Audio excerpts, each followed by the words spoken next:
Le moment tant espéré est enfin là pour Rofen, le jour où il doit se rendre à l'école.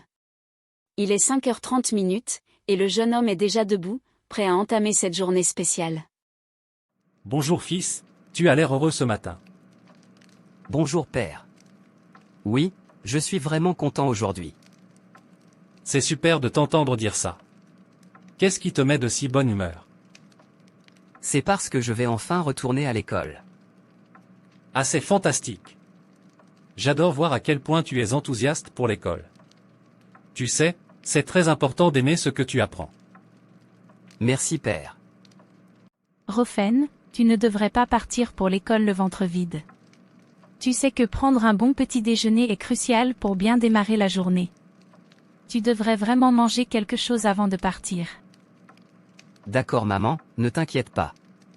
Je vais grignoter quelque chose rapidement avant de partir pour l'école. Entendu, donne-moi juste un instant et je te prépare quelque chose à manger.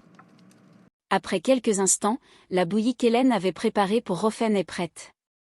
Après avoir consommé la bouillie de manioc, étant donné qu'il ne peut se permettre d'acheter du pain ou de prendre un petit déjeuner aussi copieux que les autres élèves, le jeune Rofen est prêt pour aller à l'école.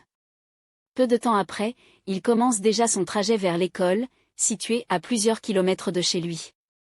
Malheureusement, en raison des difficultés financières, le jeune garçon est contraint de quitter la maison tôt et de marcher, transformant ainsi ses petites jambes en roues de voiture. Malgré cela, il reste toujours joyeux en se rendant à l'école, et à chaque fois, il entonne sa célèbre chanson habituelle. Moi je suis un chevalier, moi je marche, moi je marche. 1, 2, 3, moi je suis un chevalier, moi je marche, moi je marche. 1, 2, 3, moi je suis un chevalier, moi je marche, moi je marche. C'est en fredonnant joyeusement cette mélodie entraînante que le jeune Rofen se rend à l'école, le cœur léger et plein de joie. Une fois à l'école, il retrouve ses anciens camarades du collège, tous étaient contents de le revoir.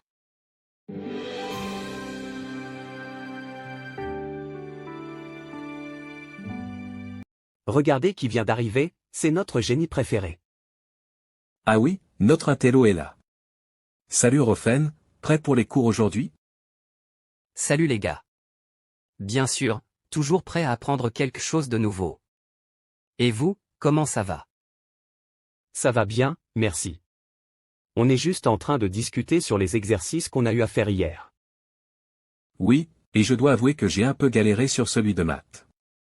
Mais je suis sûr que tu peux nous aider à comprendre, comme d'habitude. Eh bien, je vais faire de mon mieux pour vous aider si vous avez des questions. Mais vous savez, personne n'est parfait, même pas moi. Ah, c'est vrai. Mais sérieusement, on apprécie toujours ton aide. Tu es vraiment un atout pour notre groupe. Absolument. Allez, on devrait se dépêcher, la première cloche va bientôt sonner. On se voit en classe, les gars. D'accord, à tout à l'heure. La sonnerie retentit, marquant le début de la rentrée pour le jeune Rofen, brillant en sciences en raison de son rêve de devenir un biologiste renommé. C'est cette ambition qui l'a toujours positionné en tête de sa classe depuis la maternelle, ce qui a valu à ses amis de le surnommer affectueusement 20 sur 20.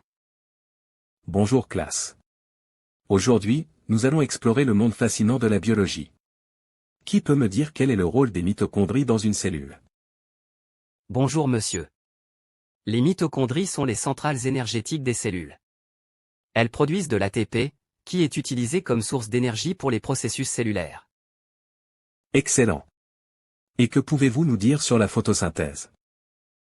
La photosynthèse est le processus par lequel les plantes utilisent la lumière du soleil, le dioxyde de carbone et l'eau pour produire du glucose et de l'oxygène. C'est un processus essentiel pour la survie des plantes et la production d'oxygène dans notre atmosphère. Très bien résumé. Et pouvez-vous expliquer la différence entre les cellules animales et les cellules végétales? Bien sûr, monsieur.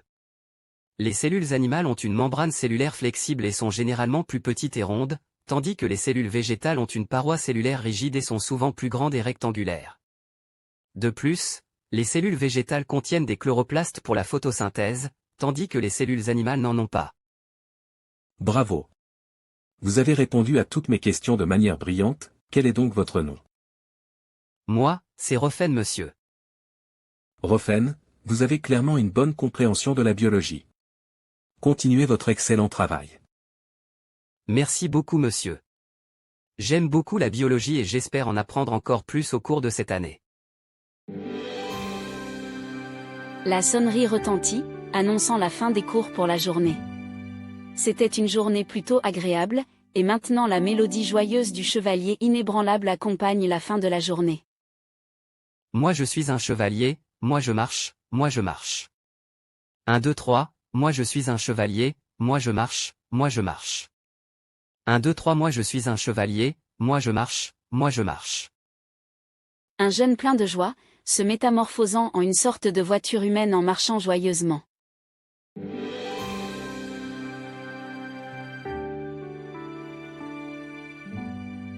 Regarde, voilà notre grand frère qui rentre de l'école.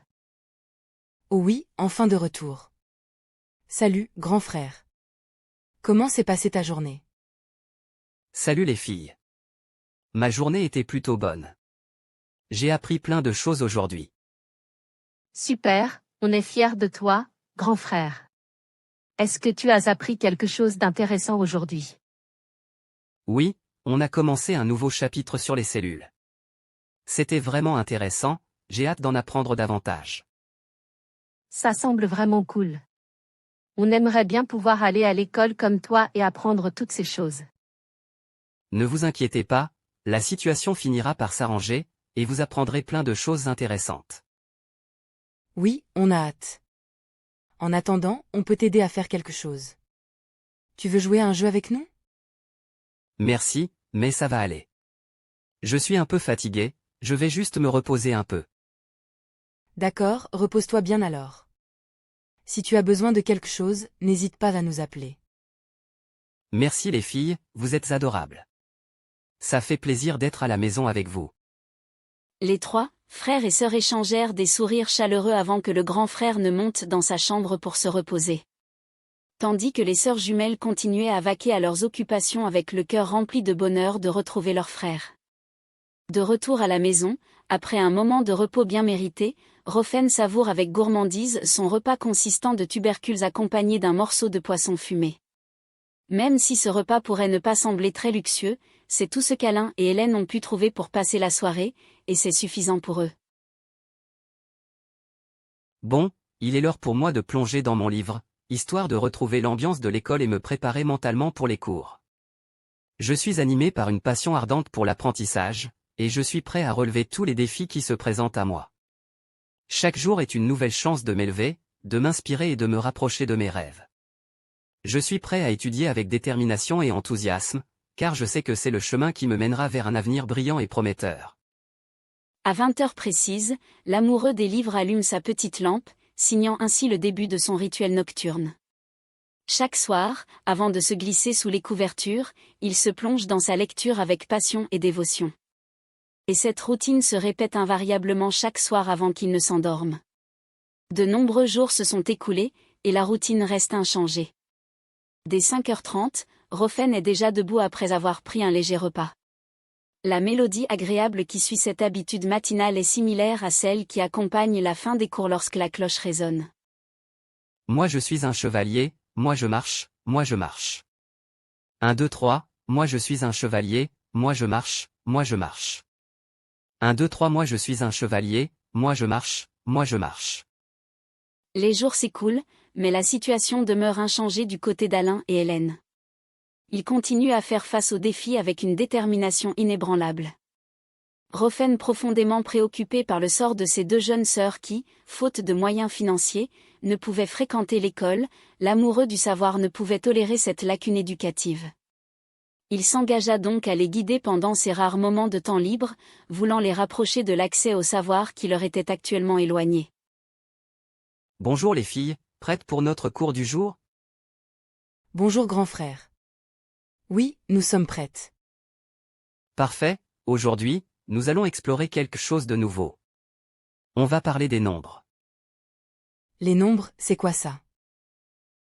C'est une façon de compter et de décrire les choses. Par exemple, si on a une pomme, on dit qu'on a une pomme, mais si on a 2 pommes, on utilise un nombre pour dire combien il y en a. Ah d'accord. Mais comment on fait pour savoir les nombres?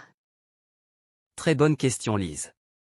On commence avec le premier nombre, et c'est le 1. Le 1 est le début de tous les nombres. Le 1, c'est le premier nombre? Oui, c'est ça. Ensuite, on continue avec le 2, puis le 3, et ainsi de suite. Vous pouvez essayer de dire les nombres jusqu'à 5 pour commencer. D'accord, 1, 2, 3. 4, 5. Parfait les filles, vous avez compris. On va continuer à explorer les nombres lors de nos prochains cours. N'hésitez pas à me dire si quelque chose n'est pas clair. Vous faites de très bons progrès. Merci grand frère. On a hâte d'apprendre plus. Les jours passent, et le même rythme de travail continue.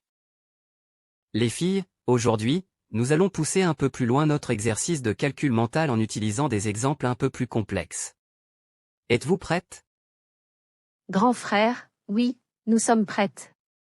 On adore les défis. Parfait, alors commençons.